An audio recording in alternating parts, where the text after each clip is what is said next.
ये भाग दो है। भाग दो है। मतलब संविधान के भाग पार्ट एक वीडियो बना चुके हैं, ये दूसरा पार्ट है। उसी के अंतर्गत मतलब भाग एक में सिर्फ क्या क्या है ये बताया गया है। भाग दो में उसके अंतर्गत कौन कौन सी अनुच्छेद आते हैं ये अभी हम आप लोगों को बताते हैं। भारतीय संविधान में भाग एक में जैसे संघ और राज्य के बारे में है। 1 से 4 अनुच्छेद 1 से 4 में संघ और राज्य के क्षेत्र का वर्णन किया गया है। भाग दो में नागरिकता का वर्णन किया गया है। जैसे 5 से 11 अनुच्छेद, अनुच्छेद या आर्टिकल, अनुच्छेद को ही आर्टिकल कहा जाता है। 5 से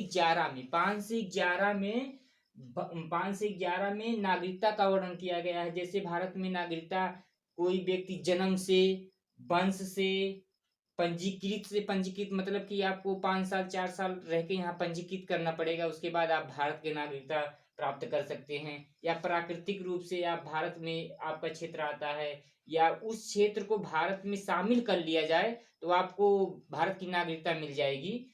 और उसके बाद 1955 से पहले का है, बहुत आगे बढ़ जाएगा ये। उसके बाद आता है मौलिक कर्तव्य।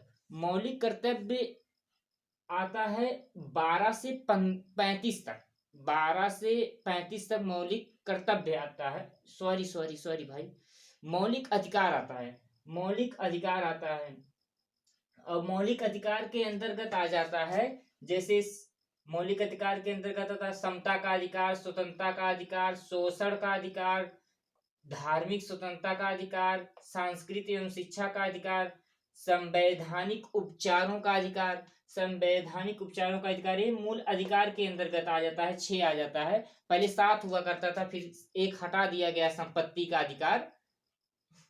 फिर ये आ जाता है भाग 3 में मूल अधिकार 6 हैं। ठीक है। उसके बाद आता है भाग 4। भाग 4 में राज्य के नीति निर्देशक तत्व।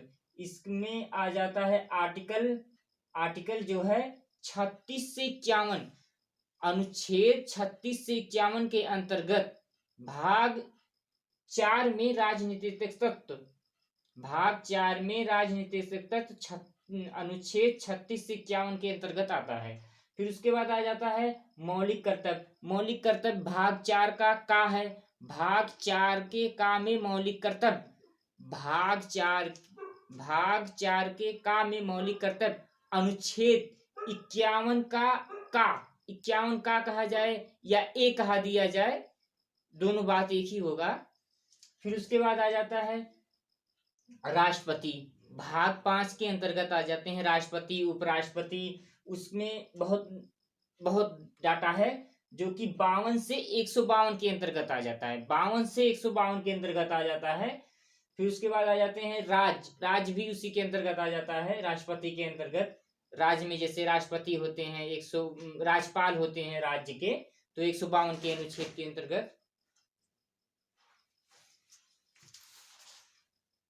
बरदर, फिर उसके बाद आ जाते हैं भाग 7 के अंतर्गत आ जाते हैं जो निष्कासित कर दिया गया है। भाग 8 संघ और राज्य के बारे में है। फिर उसके बाद आते हैं भाग 9।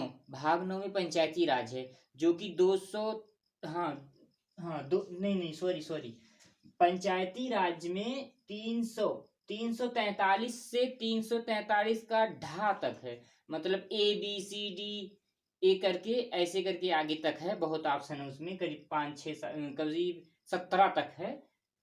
ABCDEFG करके बहुत ऑप्शन है पंचायती राज में, ये दिया गया है। फिर उसके बाद भाग 10 में आ जाते हैं अनुसूचित जनजाति और अनुसूचित जनजाति के क्षेत्र के बारे में। आर्टिकल 244 से 244 का तक है, 244 से 244 का तक है। फिर राज्य और केंद्र के बीच संबंध 245 से, अनुच्छेद 245 से 263 तक है। 245 से 263 तक केंद्र और राज्य के बीच में संबंध क्या है।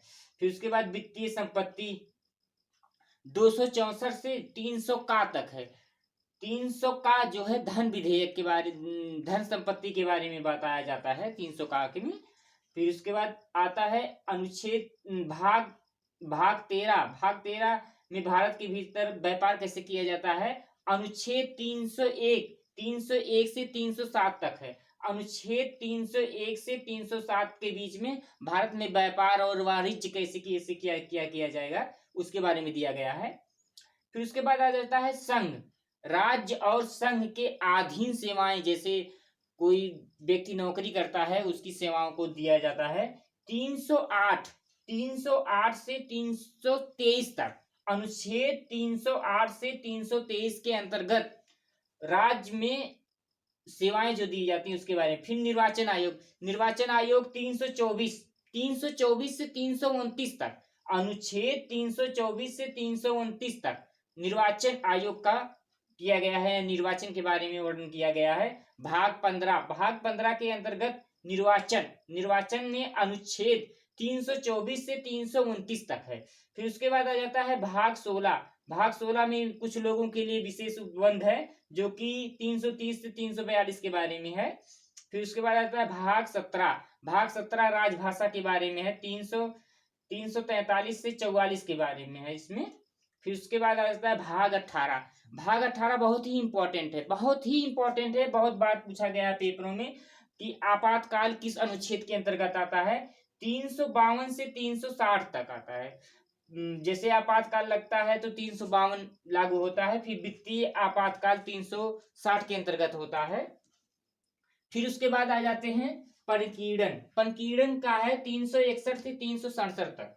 फिर उसके बाद आता है संविधान संशोधन ये अनुच्छेद कम से कम 25-30 बार पेपरों में पूछ चुका है। कितनी बार पूछा है किसी को नहीं पता, कोई गिनती नहीं, हर एक एग्जाम में पूछा जाता है, वनडे एग्जाम हुआ या किसी भी एग्जाम हुआ। तो संविधान संशोधन किस अनुच्छेद के अंतर्गत आता है? 368। इसको याद कर लीजिए, 2 बार 3 बार 4 बार, इतनी बार याद करिए जब तक याद ना हो जाए। भाग 20 के अंतर्गत संविधान संशोधन 368 के अंतर्गत आता है। भाग 21 अस्थायी संक्रमण, मतलब जिसे कोरोना काल आ गया था वो अस्थायी असंक्रमण काल था। 369 से 392 तक है, 369 से 392 तक है। फिर हिंदी भाषा लिए भाग 22 हिंदी भाषा के लिए 393 से 395 तक है। फिर उसके बाद हम आप लोगों को मूल अधिकार का बारे में बताते हैं। मूल अधिकार कितने प्रकार है? जैसे मूल अधिकार 6 प्रकार के हैं। समता का अधिकार, स्वतंत्रता का अधिकार, शोषण का अधिकार, धार्मिक स्वतंत्रता का अधिकार हो गया, सांस्कृतिक और शिक्षा का अधिकार हो गया, फिर संवैधानिक उपचारों का अधिकार। इसमें कौन कौन से अनुच्छेद आते हैं ये देखिए। समता का अधिकार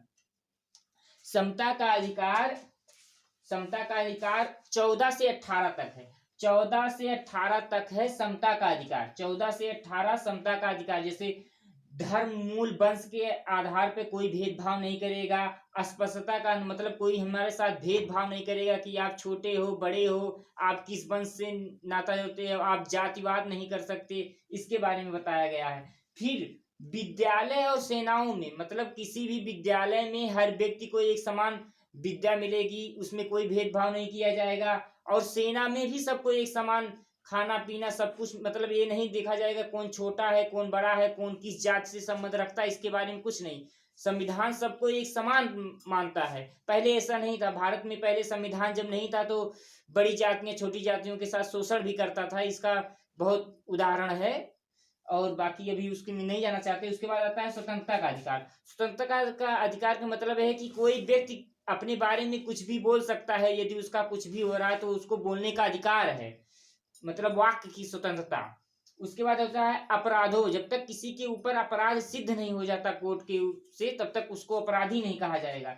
फिर प्राण और देही स्वतंत्रता, हर व्यक्ति की अपने प्राण की और उसकी प्राइवेसी, मतलब कि अपने बारे में गुप्त रखने की उसकी जानकारी स्वयं की अधिकार है, ये स्वतंत्रता है, उसका कोई हनन नहीं होना चाहिए। इससे यदि मूल अधिकारों का यदि तुम्हारा कोई शोषण करता है तो आप संवैधानिक उपचार के अनुसार उच्चतम न्यायालय में जाने का अधिकार है आपको। इसीलिए ये जो है अनुच्छेद मूल अधिकार को संविधान में B.R. अम्बेडकर साहब, जो कि भारत के संविधान निर्माता कहे जाते हैं, और वो प्रारूप समिति के अध्यक्ष थे। मतलब कि प्रारूप समिति मतलब ये समझ लीजिए कि जो संविधान का सब कुछ डाटा आता था काफी लोगों मिलके बनाते थे, तो उसमें से जब बी आर अम्बेडकर कहते थे कि ये चीज को लिखा जाएगा तब तक लिखा जाता था, अन्यथा नहीं डाला जाता था।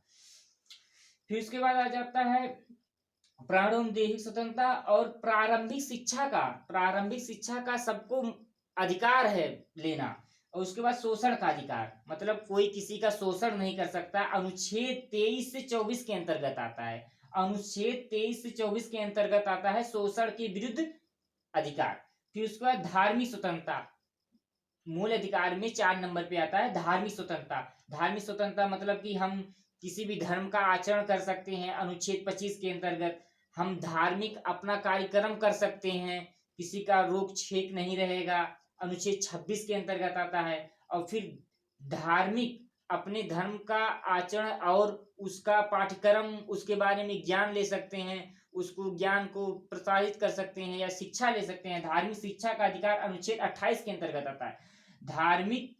धार्मिक शिक्षा का अधिकार अनुच्छेद 28 के अंतर्गत आता है। फिर संस्कृति, कोई भी व्यक्ति अपनी संस्कृति, अपनी शिक्षा का अधिकार अल्पसंख्यकों के लिए, मतलब कि अल्पसंख्यकों का, जैसे कोई किसी की जनसंख्या कम है तो उसका संस्कृत और उसके शिक्षा के बारे में सरकार का उनका मूल अधिकार है कि उनकी संस्कृत ना खत्म हो, ये उनकी अधिकार के अंतर्गत। फिर उसके नंबर आता है 6 नंबर जो आता है संवैधानिक उपचारों का अधिकार, अनुच्छेद 32 के अंतर्गत। एक बहुत बार पेपरों में पूछा गया है,